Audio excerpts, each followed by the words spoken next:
Welcome back. You're here with Jared from Learn BC, and we're in Order to Cash SOP-O2C-06, and we're talking about the sales order advanced fields. This is your actions and dimensions that you need to think about within your sales order to get it released and sent off to the warehouse. So with all of our documents, we like to talk about the context and the rules. What is the procedure, step by step by step, and then the outcomes if it fails or succeeds. Please like, share, subscribe, comment, and email us at how@learnbc.today. If you've got any questions, collaborate with us, help us build our community. Let's get started. Well, here we are in sales orders, actions, and dimensions. I'm going to click straight into this. There are a few things that we're going to go through here. A sales order status being released versus reopen. There's other statuses there being pending prepayment or awaiting approval. Okay, so if you have workflow approvals configured, your statuses is something that tells you where your sales order is at. The second thing here is you can reserve inventory if your system's configured for it.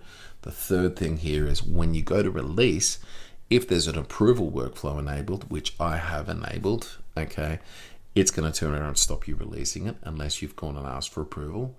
And the last thing here is please check your dimensions. Make sure your flow of dimensions is seamless. Do not release documents with missing dimensions because people are going to be past a lot of pain down the line to the warehouse.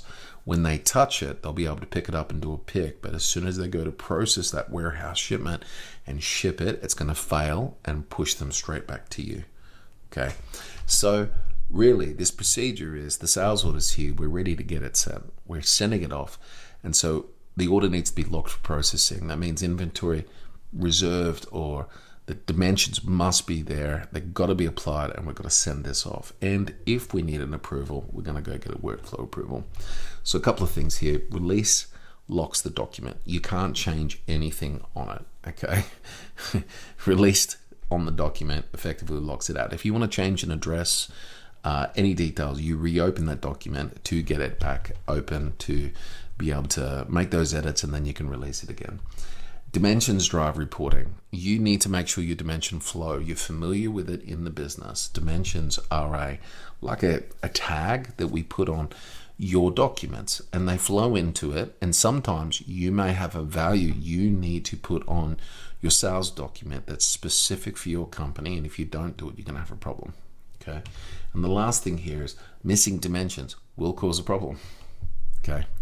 So the system will block the posting, which means it will go to the warehouse, they'll go pick it, they'll go to post it, and then it will fail, and they're going to come back to you and they're going to complain. So what does it look like? How do we do this? We open up a drafted sales order and navigate to the order dimensions, and I'll start with header related stuff like I showed you in the last tutorial. All right, from there, we assign any values that we need to. If required, we're going to go and look at the line for the dimensions, and I'll show you how to do that.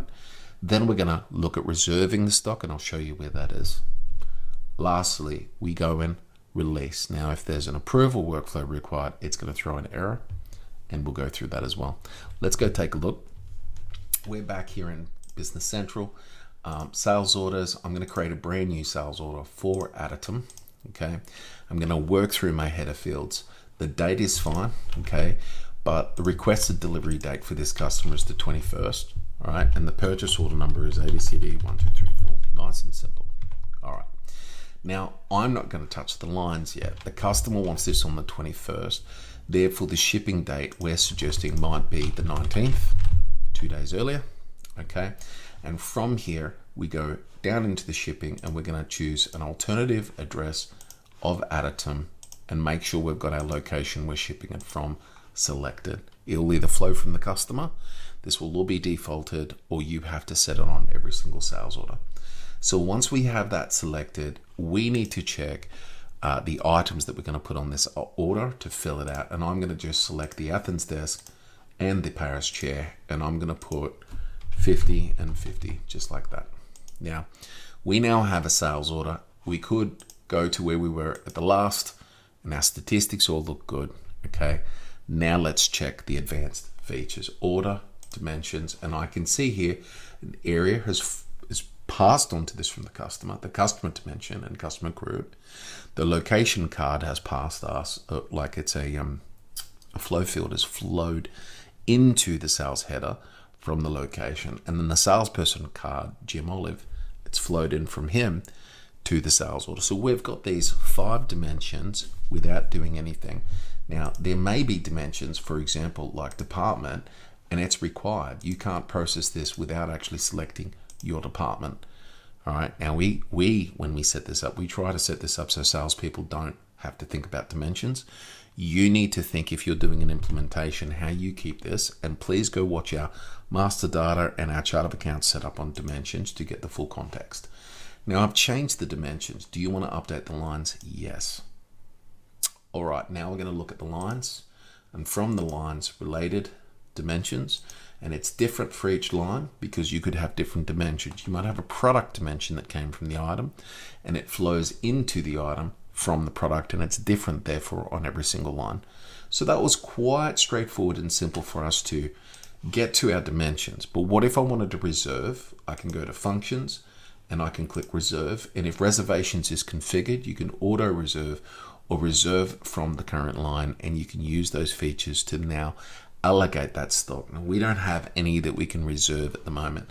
So I'm going to back out of this here, but we want to turn around and we want to release this order. So I'm going to go into my other window, and I can see I've got workflow approvals here configured, and the status of that is yes. I'm going to turn that off and go back.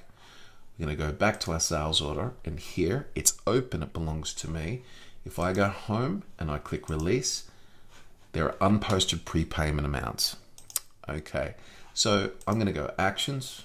I'm going to go down to posting prepayment. Let me just check the prepayment settings. I'm going to put a payment term on this so that I don't have to receive a payment. All right, so it's still a prepayment. I need to create this. I'm going to go actions, posting, prepayment, invoice. As soon as we do this, the status is going to change. It's going to change to pending prepayment. Now, pending that prepayment has been received, within a day, the status will automatically move to the next stage. But I want to release this. If I try to release it, it says released because there's no workflow approval.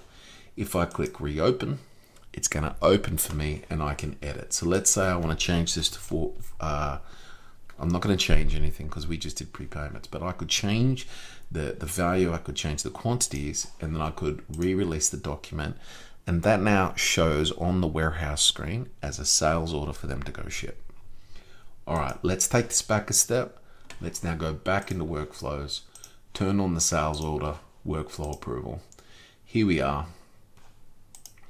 I have a sales order here, and I'm going to hit release, and it's going to say this document can only be released when approval is completed.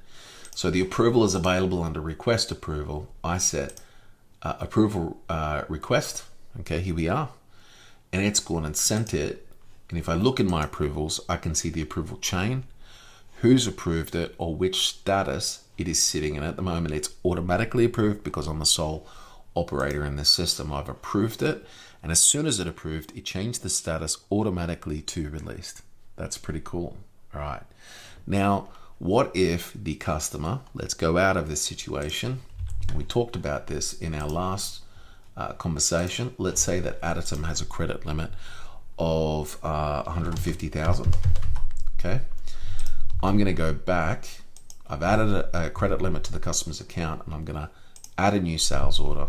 We're going to go into Additum, just here. Customer's credit limit has been exceeded. Show details. I can see that currently they've got 500,000. Overdue amounts is 115,000. Wow, there's 500,000 outstanding on the account. And I said I would show this in the last. Now, if we wanted to, with the same workflows, go and process an order, there may be a workflow approval triggered here for your spending over the customer's credit limit and to release the sales order. And they're things that we can configure when we're using Business Central workflows. So to recap, going back into my last order here, a few things that we went through. Number one, okay, the header setup. Make sure you've got your details set up correctly, and then go into your order dimensions and check your dimensions. If you need to check your dimensions on the line, you go into the line and check the dimensions on the line. If you need to reserve, you reserve the item on the line, per line. You don't do all reservations at once. If you want to see the status of your reservations, you can see your reservation entries just here in related information. And to release it, we go home and click release, which is just here to release. Now, once it's released, it belongs to the warehouse. Now, if you can't release, you need to use your request approval and send the approval request and wait for it to be approved. And when that happens, you're going to get an email from the system sent to you requesting you to approve those particular documents. And that is how the advanced fields work. Now, what does it look like if it doesn't work? You end up, you attempt to release and you get an error. So if you attempt to release and you get a dimension error, you must reopen the document and go and fix the particular missing dimension, okay?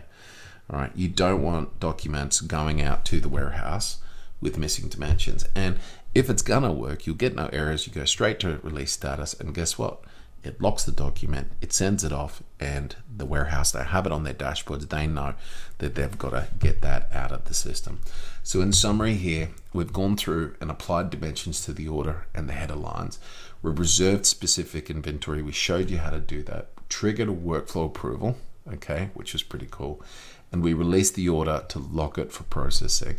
So where are we up to? We're going to now do another order in our next video, but now we're going to talk about what is a drop shipment and how you can use this in your sales team. So follow us, continue to pursue this journey with sales, and I'll see you in the next video.